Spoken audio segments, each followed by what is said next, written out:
खुदा यीशु मसीह के नाम में आप सभी को एक बार फिर से जय मसीह की। मैं आज एक बार फिर आपके सामने उपस्थित हूँ और आज हम गॉस्पेल कैफे का तीसरा एपिसोड लेके आपके सामने आए हैं। आज हम किस बारे में बातचीत करेंगे?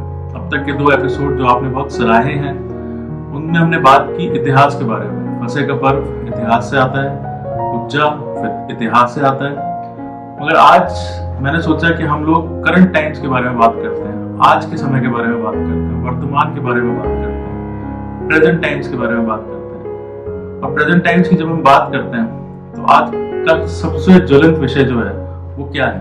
वो है कोरोना वायरस, कोविड-19। और ये एक महामारी है और महामारियां चाहे वचन में उठा के देख लें, चाहे दुनिया के इतिहास में उठा के देख लें, बहुत सारी बात आई है। और मैंने सोचा कि आज हम इसी के बारे में बात करते हैं कि वचन हमें महामारियों के बारे में क्या बताता है। आइए हम एक साथ देखने की कोशिश करते हैं, समझने की कोशिश करते हैं कि महामारियां जो आती हैं उसमें हमारा और आपका रोल क्या है, हमारा एक्शन प्लान क्या होना चाहिए, हमारी रणनीति क्या होनी चाहिए, क्या वचन हमसे एक्सपेक्ट करता है, क्या परमेश्वर हमसे एक्सपेक्ट करता है। आइए हम उसको देखते हैं। जब मैं इस बारे में सोच रहा था तो मेरे पास कुछ व्हाट्सएप मैसेजेस आ रहे हैं, आपके पास भी आ रहे होंगे, जरूर आ रहे होंगे, और बहुत सारे तरह तरह के मैसेजेस आपके पास आ रहे होंगे जो दुनिया में रिलेटेड भी हैं, कुछ स्पिरिचुअल रिलेटेड भी आ रहे होंगे। पर मैं आपको एक बात बताऊं, जो व्हाट्सएप के मैसेज आपके पास आ रहे हैं ना, उनके 2 ही सोर्स अगर हैं तो वो सही है। अगर दुनियावी बातों से रिलेटेड है, हेल्थ से रिलेटेड है, पब्लिक अनाउंसमेंट से रिलेटेड है, तो अगर उसका सोर्स गवर्नमेंट से आ रहा है, अगर सरकार के द्वारा है, तो वो सही है और उस पर आपको विश्वास करना चाहिए। और अगर स्पिरिचुअल लाइफ की बात करें, वचन के बारे में हम लोग बातचीत करें, तो जो चीज वचन से अप्रूव्ड है, जिसका सोर्स वचन है, बाइबल है, उसके द्वारा जो मैसेजेस अप्रूव्ड है, उसको हमें विश्वास करना चाहिए। वचन के द्वारा भी जो स्पिरिचुअल मैसेजेस आपके पास आ रहे होंगे, उसमें भी 2 तरह के मैसेजेस मैंने ज्यादातर गौर किए, 2 या 3 तरह के मैसेजेस हैं। पहला मैसेज क्या बताता है कि ये परमेश्वर का क्रोध है, ये गुस्सा है, परमेश्वर नाराज है और खुदा बाप ने ये बीमारी, ये महामारी दुनिया में भेजी है जिससे कोई नहीं बचा सकता। और दूसरा मैसेज क्या है? दूसरा ये है कि शैतान ने इसे भेजा है परमेश्वर के लोगों को परेशान करने के लिए। मुझे नहीं समझ में आता कि ये मैसेजेस कहां से आते हैं, पर दोनों तरह के मैसेजेस में एक बहुत बड़ी कॉन्ट्रडिक्शन है। एक परमेश्वर की ओर से आता हुआ बता रहा है, एक शैतान की तरफ से आता हुआ बता रहा है। बहुत ज्यादा कॉन्ट्रडिक्शन है और मैं नहीं एक्सपर्ट हूं इन सब चीजों में कि क्या सही और क्या गलत है, पर मैं अगर वचन के द्वारा इसको समझना चाहूं तो वचन मुझसे क्या बातचीत करना चाहता है महामारियों के बारे में और आज जो महामारी फैली है उसके बारे में। देखिए, वचन हमें सिखाता है कि जब दुनिया का अंत आएगा तो बहुत सारी चीजें होंगी। आइए हम उस वचन को पढ़ते हैं और फिर उसको समझने की कोशिश करते हैं उसमें क्या लिखा है। जो अंत समय की जो भविष्यवाणी यीशु मसीह द्वारा की गई थी उसके बारे में वचन हमें क्या बताता है। और मेरे साथ निकाल लें the gospel according to saint Luke chapter 21 verse 11। लूका की इंजील उसका 21वां बाब और उसकी 11वीं आयत। क्या लिखा है वहां पे? आइए एक साथ पढ़ते हैं। और बड़े बड़े भूडौल होंगे और जगह जगह आकार और मणियां पड़ेंगी और आकाश से भयंकर बातें और बड़े बड़े चिन्ह प्रकट होंगे। देखिए, बाइबल भी हमें बता रही है कि बहुत सारी ऐसी चीजें होंगी। क्या क्या होंगी? बड़े बड़े भूकंप होंगे। मैं आपको बताऊं, पिछले 1 साल में 365 दिन या लगभग 1 साल की बात हम करें तो पूरी दुनिया में लगभग 2400 अर्थक्वेक, भूडौल जिसे कहते हैं, भूकंप जिसे बोलते हैं, वो आए हैं। ये भूकंप की बातें हमें सुनाई दे रही हैं। महामारी जिसके बीच में हम आज रह रहे हैं, ये सारी चीजें वचन हमें बताता है कि अंत के दिनों में आना जरूरी है। पर मैं आपको एक चीज और बताना चाहता हूँ, बहुत सारे लोग हैं जो इनको स्टेज वाइज ले रहे हैं। एक जैसे वीडियो गेम होता है ना कि एक स्टेज कंप्लीट हो गई, क्या दूसरी स्टेज कंप्लीट हो गई, क्या तीसरी स्टेज कंप्लीट हो गई, क्या चौथी स्टेज कंप्लीट हो गई। शायद वो तैयारी कर रहे हैं कि जो लास्ट स्टेज आएगी उससे 3-4 स्टेजेस पहले वो अपने आप को प्रिपेयर कर लेंगे। और मैं आपको एक चीज बताना चाहता हूँ कि ऐसा नहीं होगा। आखिरी स्टेज क्या है वो कोई नहीं जानता है। इसके लिए एक आयत हम मेरे साथ निकालें और पढ़ें। मरकुस की इंजील उसका 13वां अध्याय और उसकी 32 और 33 आयत। Gospel according to saint Mark chapter 13 verse 32 and 33। और क्या लिखा है वहां पे? उस दिन या उस घड़ी के विषय में कोई नहीं जानता, न स्वर्ग के दूत, न पुत्र, परंतु केवल पिता। और यही चीज जो इस वर्ष में लिखी है, यही चीज हम लूका की इंजील 12:40 में भी पढ़ते हैं। मैं इसे पढ़ने की जरूरत नहीं है, आप इसे निकाल के पढ़ सकते हैं। सेम चीज वहां भी बताई गई है। और क्या बताया जा रहा है इन वर्सेस में? इसमें यह बताया जा रहा है कि उस दिन या उस घड़ी के विषय में कोई नहीं जानता, ना स्वर्गदूत, ना पुत्र यानी यीशु मसीह, केवल पिता। मैं आपको बताना चाहता हूं कि वचन हमें यह सिखा रहा है कि वो दिन, वो स्टेज कब आ जाएगी किसी को पता नहीं है। अगर आप आज के टाइम में बैठ के वो स्टेजेस काउंट कर रहे हैं कि पहली स्टेज कंप्लीट हो गई है, दूसरी स्टेज कंप्लीट हो गई है, ये जो मैसेजेस हमारे पास आ रहे हैं शायद वो स्टेजेस हमें काउंट करा रहे हैं। हमारा काम ये स्टेजेस काउंट करने का नहीं है, हम कोई गेम नहीं खेल रहे हैं। हमारा काम ये है कि हम चौकन्ने रहें। इसके आगे की वर्स हमें बताती है कि हमें क्या करना है और उसे हम पढ़ें। 33वीं आयत में क्या लिखा है मरकुस की इंजील और उसके 13वें अध्याय की 33वीं आयत में क्या लिखा है? देखो जागते और प्रार्थना करते रहो। देखो जागते और प्रार्थना करते रहो, क्योंकि तुम नहीं जानते कि वह समय कब आएगा। मैंने आपको बोला कि कोई नहीं जानता कि वो समय कब आएगा, ना स्वर्गदूत ना पुत्र, सिर्फ पिता परमेश्वर जानता है कि वो समय कब आएगा। तो हमारा काम नहीं है कि हम लोग स्टेजेस काउंट करें। हम क्या कर सकते हैं? पहली चीज क्या बोली गई है? हम जागते रहें। जागते रहने का मतलब है कि हमें चौकन्ना रहना है। क्या चल रहा है आसपास? हाँ, हमें नजर रखनी है कि भूकंप हो रहे हैं, ज्वालामुखी हो रहे हैं, मरियां आ रही हैं, तमाम तरह की आफतें आ रही हैं और ये अंत के दिनों को दिखाती है। हमें ये चीज पे ध्यान जरूर रखना है, परंतु हमें स्टेज काउंट नहीं करनी है। और दूसरी चीज क्या करनी है जो और भी इंपॉर्टेंट है, चौकन्ना तो रहना है ही हमें, साथ ही एक और इंपॉर्टेंट चीज करनी है और वो क्या है? प्रार्थना करते रहो। परमेश्वर हमें बता रहे हैं, वचन हमें बता रहा है, यीशु मसीह खुद बता रहे हैं। क्या बता रहे हैं? कि जागते रहो और प्रार्थना करते रहो। प्रार्थना में लगे रहना बहुत जरूरी है प्रियो। और प्रार्थना दो तरीके से हो सकती है। पहली तरह की प्रार्थना जो हमारे लिए है, हमें अपने लिए क्या प्रार्थना करनी है? हमें अपने लिए प्रार्थना करनी है कि हम विश्वास में बढ़ते चले जाएं और ऊंचा हों और आगे मजबूत होते चले जाएं। और दूसरा मन फिराव करना है, मन फिराव की प्रार्थना करनी है, अपनी गलतियों का रिपेंटेंस जिसे बोला जाता है, स्पेसिफिक रिपेंटेंस। आप जानते हैं कि आपने अपनी जिंदगी में क्या गलती की, मैं जानता हूं कि मैंने अपनी जिंदगी में क्या गलती की, और उन गलतियों के लिए स्पेसिफिक रिपेंटेंस हमें करना जरूरी है। उन गलतियों का नाम ले लेके हमें माफी मांगना जरूरी है, ताकि हमारा विश्वास भी मजबूत हो और हमारी गलतियों की मुआफी भी हो। ये अंत के दिनों के लिए ये प्रार्थना हमें अपने लिए करनी है। मगर हमारा जो धर्म है, हमारा जो फेथ है, वो हमें ये नहीं सिखाता कि सिर्फ हम अपने आप को बचाएं, सिर्फ खुद बचना काफी नहीं है, औरों को भी बचाना होगा। और आज मैं उस चीज के बारे में ज्यादा इंपॉर्टेंस देना चाहता हूँ, उस चीज को ज्यादा बोल्ड लाइन में आपके सामने रखना चाहता हूँ। क्या है वो? कि दूसरों को बचाना बहुत जरूरी है। प्रार्थना करते रहो, जागते रहो, चौकन्ने रहो। और इम्पॉर्टेंट चीज ये है मसीहों कि हम सिर्फ अपने बारे में ना सोचें, परंतु ये भी सोचें कि हमें दूसरों को कैसे बचाना है। देखिए मेरे साथ आयत निकाल लें जो कि है हिजकियेल की किताब में 22वें अध्याय की 30वीं आयत। द बुक ऑफ हिजकियेल चैप्टर 22 वर्स 30। यहाँ पे एक बहुत इंपॉर्टेंट आयत दी गई है। क्या है मसीहों का काम? क्या है लीडर्स का काम? क्या सिर्फ हमें अपने आप को बचाना है? और अगर हमें अपने आप को नहीं बचाना तो किन्हें बचाना और कैसे बचाना? आइए इस वर्स को पढ़ते हैं।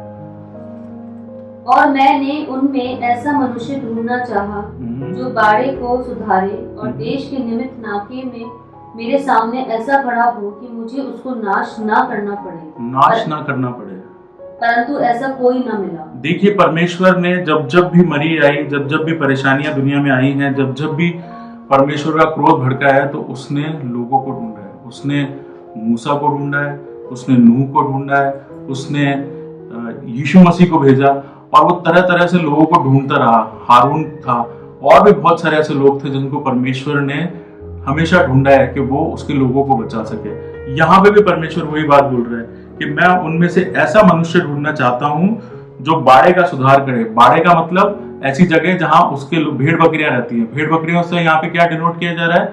उसके लोग, दुनिया में रहने वाले लोग, दुनिया में रहने वाले लोगों के बाड़े का वो सुधार करे, दुनिया का सुधार करे, उनकी सोच समझ का सुधार करे और उनके निमित्त नाके में मेरे सामने ऐसा खड़ा हो जाए। जब वो बाड़ा बन के तैयार हो जाए, वो वॉल बन जाए, तो उस जगह पे जहां से एंट्रेंस होती है, जहां से परमेश्वर का कोप अंदर जाने वाला है, उस जगह पे परमेश्वर के जन खड़े हो जाएं। और जन खड़े होकर क्या करें? मैं कहता हूं पैरों पे ना खड़े हो, बल्कि घुटनों पे जाएं और प्रार्थना करें। आपका काम यहाँ पर ये नहीं है कि दुनिया के बारे में कहे कि वो बर्बाद हो रहा है, वो बर्बाद हो रहा है। मेरा काम ये नहीं है कि दूसरों की बर्बादी को देखें। हमारा और आपका काम ये है कि हम लोगों के लिए घुटनों पे बैठे और उनके लिए प्रायश्चित करें। सिर्फ अपने लिए प्रायश्चित ना करें, परंतु उनके लिए भी प्रायश्चित की मांग करें। और उस गैप में, उस खाली जगह पे जहां से परमेश्वर का कोप उन लोगों तक पहुंचने वाला है, दुनिया पे पहुंचने वाला है, उस गैप में खड़े हो जाएं और एज ए शॉक एब्जॉर्बर, ताकि वो गुस्सा, वो क्रोध लोगों तक ना पहुंचे, वो कोप को रोकने का काम हमें करना होगा। एक और आयत मेरे साथ निकालें, और बहुत ही इंटरेस्टिंग आयत है। अगर आप इसको पढ़ेंगे ना तो आपको एक जबरदस्त सीन क्रिएट होता है।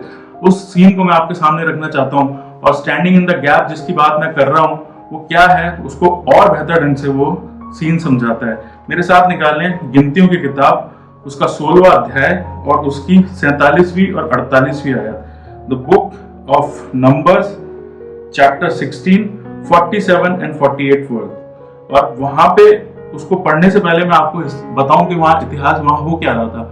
वहां हो ये रहा था कि मूसा और हारून के समय पे जब इजरायली कौम मिस्र से निकल चुकी थी और वो एक जगह जाके उनमें से लोगों ने हारून और मूसा के खिलाफ बलवा किया और वो गुस्सा करने लगे और लड़ने लगे और परमेश्वर का कोप भड़का और वहां पर जमीन फट गई और कुछ लोग उसमें दफन हो गए। और उसके बाद जब ये बात दूसरे इजरायलियों तक पहुंची, बाकी लोगों तक पहुंची, तो वो भी बुड़बुड़ाने लगे, गुस्सा करने लगे और परमेश्वर को और क्रोध दिलाया। और यहाँ पे क्या हुआ, परमेश्वर ने डिसाइड किया कि ये कौम को मैं खत्म कर दूंगा। जैसा मरी आज के समय फैली है, लोगों को खत्म कर रही है धीरे धीरे करके, ऐसे ही परमेश्वर का क्रोध उस समय भड़का था और एक मरी फैलनी शुरू हुई। और यहाँ पर एक बहुत जबरदस्त सीन हुआ। और क्या हुआ, इसे हम पढ़ते हैं 47वीं और 48वीं आयत में। वहां लिखा है, मूसा की आज्ञा के अनुसार हारून धूपदान लेकर मंडली के बीच में दौड़ा गया। हारून धूपदान लेके मंडली के बीच में दौड़ा गया। धूपदान क्या होता था कि परमेश्वर को सुगंधित खुशबू जाती थी तो उसका गुस्सा, उसका क्रोध थोड़ा शांत होता था। जब अच्छी स्मेल आती है तो हमारे के अंदर से एक ठंडक आती है और हमारा भी जो गुस्सा होता है, जो डिस्कम्फर्ट होता है, वो थोड़ा काम डाउन होता है। और वो धूपदान लेके यहाँ पे गया है। और क्या हुआ है, और ये देखकर कि लोगों में मरी फैलने लगी है, उसने धूप जलाकर लोगों के लिए प्रायश्चित किया। उसने क्या किया, धूप जलाकर प्रायश्चित किया। जब पहले के जमाने में प्रायश्चित किया जाता था तो जो प्रोसेस था उसमें धूप जलाना भी एक प्रोसेस होता था। और उसने वो धूप जला के लोगों के लिए प्रायश्चित किया, खुद के लिए नहीं, लोगों के लिए। हमें भी क्या करना है, हमें सिर्फ अपने बारे में नहीं सोचना है। हमारी जिम्मेदारी बनती है कि दुनिया के लोग जहां तक अब तक परमेश्वर का नाम नहीं पहुंचा है, जिन्होंने अब तक लोग यीशु मसीह पे विश्वास नहीं किया है, उन लोगों तक जब तक वो नाम ना पहुंचे, हमारी जिम्मेदारी है कि वो बचें, ताकि उन्हें मौका मिले कि वो लोग उस वचन को समझें, समझ सकें और प्रभु यीशु मसीह पे विश्वास ला सकें। तब तक उन्हें बचाना हमारी जिम्मेदारी है। हमें क्या करना है आज के समय में, जब ये मरी दुनिया में फैली है, तो हमें भी उनके लिए प्रायश्चित करना है। और क्या लिखा है वहां पे, और वे मुर्दों और जीवित के मध्य में खड़ा हुआ, तब मरी थम गई। हालेलुया। जब मैं इस बात को सुनता हूँ, पढ़ता हूँ, तो मेरा रोम रोम में रोंगटे खड़े हो जाते हैं। आप सोचिए, ये पिक्चराइज करने की कोशिश कीजिए आंख बंद करके, तो आप देखिए कि एक तरफ परमेश्वर का क्रोध भड़का है और उसने क्रोध ने चलना शुरू किया एक मरी के तौर पे, और लोग मरते जा रहे हैं, मरते जा रहे हैं, मरते जा रहे हैं। और एक लाइन है जहां पर आके हारून खड़ा हो जाता है और वो लोगों के लिए धूप जला के प्रायश्चित करता है। और परमेश्वर का क्रोध वहां ना सिर्फ रुक जाता है, परंतु क्या होता है, मरी थम जाती है। मरी थम गई। और मैं आज आपसे यही प्रार्थना करना चाहता हूं कि लोगों, मसीह के लोगों, विश्वासियों, आज की जरूरत हमारी सिर्फ ये नहीं है कि हम मैसेजेस इधर से उधर फॉरवर्ड करें। हमारी जिम्मेदारी सिर्फ ये नहीं है कि हम दुआ में अपने परिवार को लेके बैठें और उनकी गलतियों की माफी मांगे, विश्वास को बढ़ाएं और अपने को बचाने की बात करें, मगर आज हमारी जिम्मेदारी ये है कि हम लोगों के लिए प्रायश्चित करें। मैं आपको एक चीज और बताना चाहता हूँ। यीशु मसीह ने एक उदाहरण दिया कि एक पेड़ था जो दाग की बारी में लग गया था और उसको फल नहीं देता था। उसका माली से कहता था कि 3 साल से मैं इसे देखता हूँ, इसे काट दे। परंतु माली जो था वो बार बार अपने मालिक से कहता था कि इसे एक मौका दे दे, साल दे दे मुझे, मैं इसमें वापस मेहनत करूंगा, मैं इसमें वापस फल लाने की कोशिश करूंगा, और अगर अगले साल ना हो तो इसे काट देना। ऐसी जरूरत यीशु मसीह ने भी हमारे पापों की सजा अपने ऊपर ले ली और ये बोला कि इन लोगों को माफ कर दे, मेरे को बलिदान कर लेता हूं, इन लोगों को माफ कर दे, एक मौका दे दे। परमेश्वर के सामने वो गया और उसने यही चाहा कि एक मौका हमें मिल जाए। आज विश्वासियों के तौर पे हमारी भी पता है क्या जरूरत है, हमारी भी जरूरत यह है कि हम घुटनों पे जाएं, प्रार्थना करें, ना सिर्फ अपने लिए परंतु दुनिया के लिए, ताकि दुनिया को एक मौका और मिले कि परमेश्वर खुदा यीशु मसीह का जो वचन है, जो सुसमाचार है, वो लोगों तक पहुंच सके। जो सुसमाचार है उस पर लोग विश्वास ला सके। हमें उनके लिए प्रायश्चित करना है। और मेरा विश्वास है अगर हम वो प्रार्थना करते हैं, हम वो प्रार्थना में लगे रहते हैं, अगर हम परमेश्वर के सामने परमेश्वर के जन होकर वो रिक्वेस्ट करते हैं, तो परमेश्वर जरूर सुनेगा। आज आपकी और मेरी जिम्मेदारी है कि हम प्रायश्चित करें, दुआ करें लोगों के लिए और इस मरी को खत्म करें। ये अपने आप खत्म नहीं होगी, इसके लिए हमें प्रार्थना करनी पड़ेगी और हमें इसके लिए परमेश्वर से प्रायश्चित के लिए प्रार्थना करनी पड़ेगी। एक आखिरी आयत पढ़वाऊंगा और एक बहुत जबरदस्त आयत यहाँ पे भी ऐसे पढ़वा के मैं अंत करूंगा। क्या लिखा है यहाँ पे, मेरे साथ निकाल लें। निर्गमन की पुस्तक उसका 32वां अध्याय 31 और 32 आयत। The book of Exodus chapter 32 verse 31 and 32। मैं आपको थोड़ा सा बैकग्राउंड बता दूं। यहाँ पर क्या हो रहा था कि मूसा पहाड़ पे था जहाँ पे 10 हुक्म दिए जा रहे थे और नीचे लोगों ने क्या किया, सोने से बछड़ा बना लिया और उसकी पूजा करने लगे। जब मूसा वापस आया तो उसने बहुत गुस्सा किया, साथ ही परमेश्वर का कोप भड़क गया। अब परमेश्वर, मूसा भी जानता है कि गलत हुई, परमेश्वर का कोप भी भड़क पड़ा।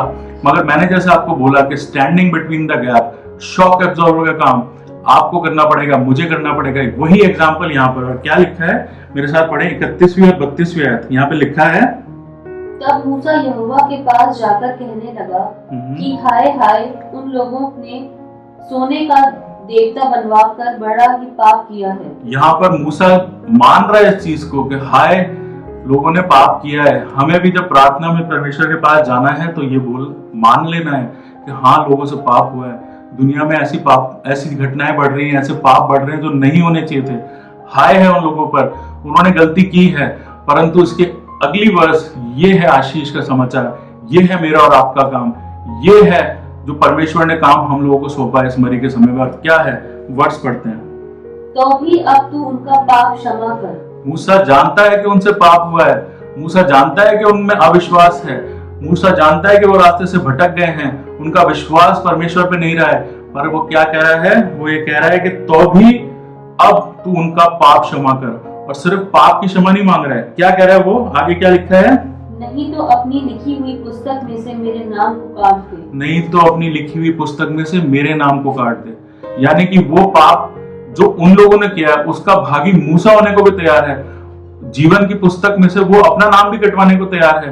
परंतु जब उसके ऊपर जिम्मेदारी दी गई थी एक कौम की कि उसको एक मिस्र से लेकर उन्हें इजराइल तक पहुंचाना है, तो यहाँ पर उसने उस जिम्मेदारी के लिए अपने अच्छे और बुरे को भी नहीं सोच रहा है। वो मानता है कि लोगों से गलती हुई है, उसके बावजूद वो उनके लिए क्षमा मांग रहा है, उनके लिए प्रायश्चित कर रहा है। और यहाँ तक इंडल्ज हो गया वो अपने प्रायश्चित में, उनके लिए प्रायश्चित में, कि उसने बोला कि अगर ये नहीं बचते तो मुझे भी नहीं बचना है। वो अपने लोगों से इतना प्रेम करता है।